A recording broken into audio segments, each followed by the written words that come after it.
Good afternoon. I am Dr. Nagalakshmi, Assistant Professor, Department of Commerce with Finance in Dr. SNS College of Arts and Science. Today we are going to see a case study. Case study in the course Partnership Accounting. Okay, so first we should know what is meant by partnership. What is meant by partnership? Partnership is nothing but two or more persons join together in order to carry out the legal business and agree to share their profits and losses. Okay, that is said to be a general meaning of a partnership. Okay, next is, now we are going to see a rule called as Garner Vs Murray Rule. Okay, Garner Vs Murray Rule was happened in the year 1904. It is a landmark of English case.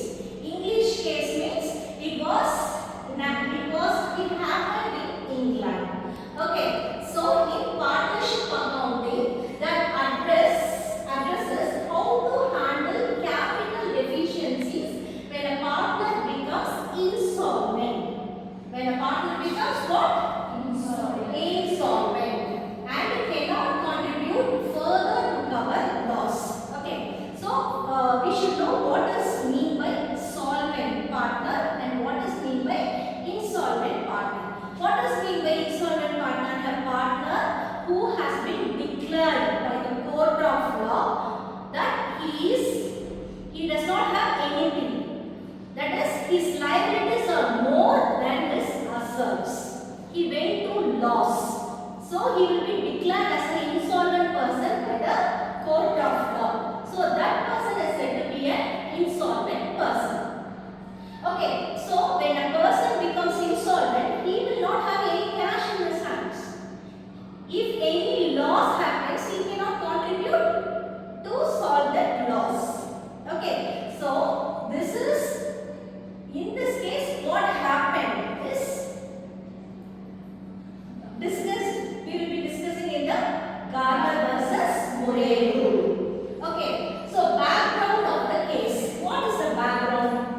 So the partners in this case was Garner, Murray, and there was another partner who formed a partnership.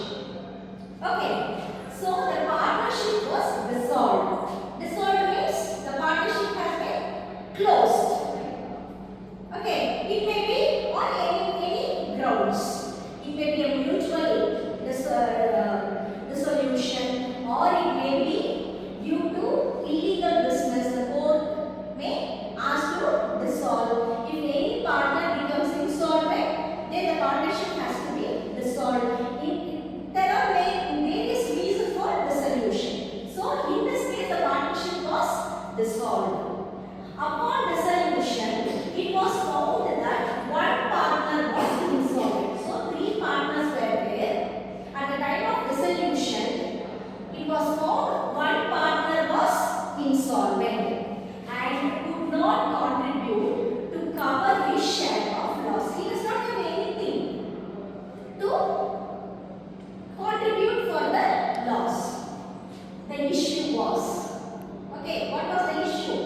How could the remaining loss be borne by the solvent partners? So one partner, Garner was there, Murray was there, another partner is there. One partner becomes insolvent. So insolvent partner does not have anything to contribute for the loss. So remaining solvent partners has to contribute. How they will contribute for the loss? This is the background of the case.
last agreed capital balances.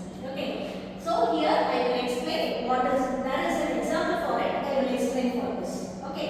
So here we should understand when the insolvent partner is there and the loss cannot be contributed by the insolvent partners, solvent partners has to contribute.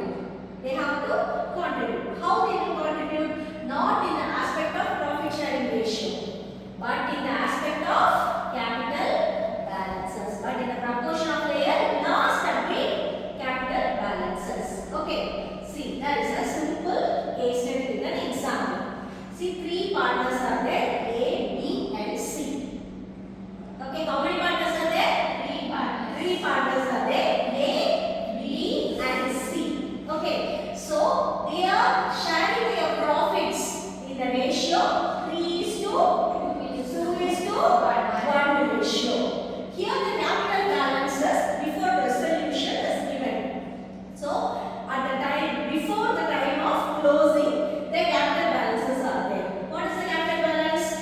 For A it is 60,000 rupees. For B it is 30,000 rupees. And for C it is 10,000. Okay, this is their capital balance. Okay, now upon dissolution, at the time of dissolution, after selling all the assets and they paid the liabilities.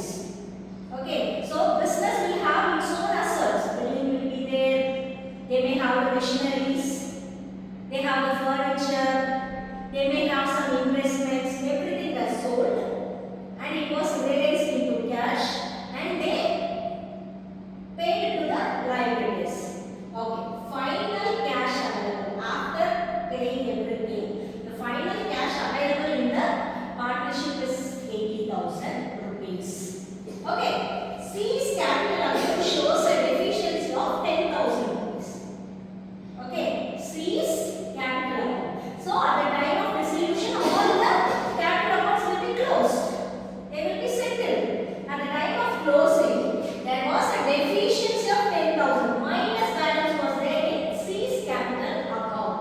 C is insolvent. Here, A, B and C are the three partners. In that, C is declared as insolvent. Okay. Here, calculation is to be made. Okay.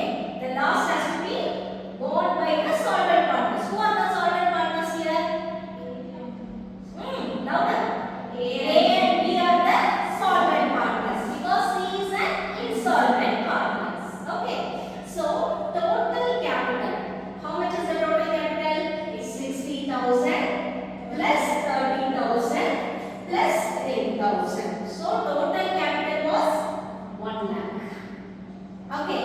But what is the cash available? After paying all the liabilities, after selling and paying all the liabilities, 80,000 was there. Here, how much is the loss? Deficiency. Deficiency is 1 lakh minus 80,000. It is 20,000. It's a deficiency. That means amount is not enough. Minus. Of this, C's personal insolvency causes 10,000. We know that. So 10,000 was the, already we know. See, 10,000 was the loss. Okay. Now, this 10,000 deficiency of C is now borne by the solvent partners. Okay. And the C's deficiency to be borne by the solvent partners. Because we know what is the key principle we have already seen. So, A and B, based on their capital balances, not on the profit sharing ratio, they are going to share. Okay.